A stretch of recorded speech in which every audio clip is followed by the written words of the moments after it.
നരേന്ദ്രമോദിക്ക് മുന്നിൽ തകർന്ന് ഇന്ദിരാഗാന്ധിയുടെ റെക്കോർഡ്. ഇന്ത്യയിൽ ഏറ്റവും കൂടുതൽ കാലം പ്രധാനമന്ത്രിയായിരുന്ന രണ്ടാമത്തെ വ്യക്തിയെന്ന ഇന്ദിരാഗാന്ധിയുടെ റെക്കോർഡ് മറികടന്ന് പ്രധാനമന്ത്രി നരേന്ദ്രമോദി. 2025 ജൂലൈ 25-ന് പ്രധാനമന്ത്രി മോദി 4078 ദിവസം അധികാരത്തിൽ പൂർത്തിയാക്കി. 1966 ജാനുവരി മുതൽ 1977 മാർച്ച് വരെ തുടർച്ചയായി 4077 ദിവസം പ്രധാനമന്ത്രിയായിരുന്ന ഇന്ദിരാഗാന്ധിയുടെ റെക്കോർഡും മറികടന്നു.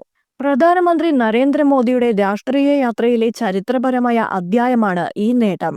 2021 ഗുജറാത്ത് മുഖ്യമന്ത്രിയായിരുന്ന മോദി ഇപ്പോൾ ഏകദേശം 24 വർഷമായി സംസ്ഥാന ദേശീയ തലങ്ങളിൽ തിരഞ്ഞെടുക്കപ്പെട്ട സർക്കാരുകളെ നയിച്ചു വരുന്നു. മറ്റൊരു ഇന്ത്യൻ പ്രധാനമന്ത്രിക്കും നേടാനാകാത്ത നേട്ടമാണിത്.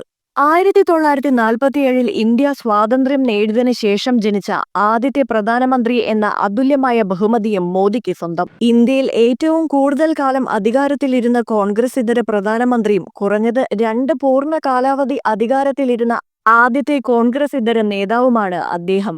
ലോക്സഭാ തിരഞ്ഞെടുപ്പിൽ സ്വന്തമായി വ്യക്തമായ ഭൂരിപക്ഷം നേടിയ ഏക കോൺഗ്രസ് ഇതര പ്രധാനമന്ത്രിയും ഇന്ദിരാഗാന്ധിക്ക് ശേഷം ഭൂരിപക്ഷത്തോടെ വീണ്ടും തിരഞ്ഞെടുക്കപ്പെട്ട ആദ്യത്തെ സിറ്റിംഗ് പ്രധാനമന്ത്രിയുമാണ് നരേന്ദ്രമോദി. തുടർച്ചയായ 3 ദേശീയ തെരഞ്ഞെടുപ്പ് വിജയങ്ങളിലേക്ക് തന്റെ പാർട്ടിയെ നയിച്ചത് അദ്ദേഹത്തിന്റെ രാഷ്ട്രീയ ട്രാക്ക് റെക്കോർഡിൽ ഉൾപ്പെടുന്നു.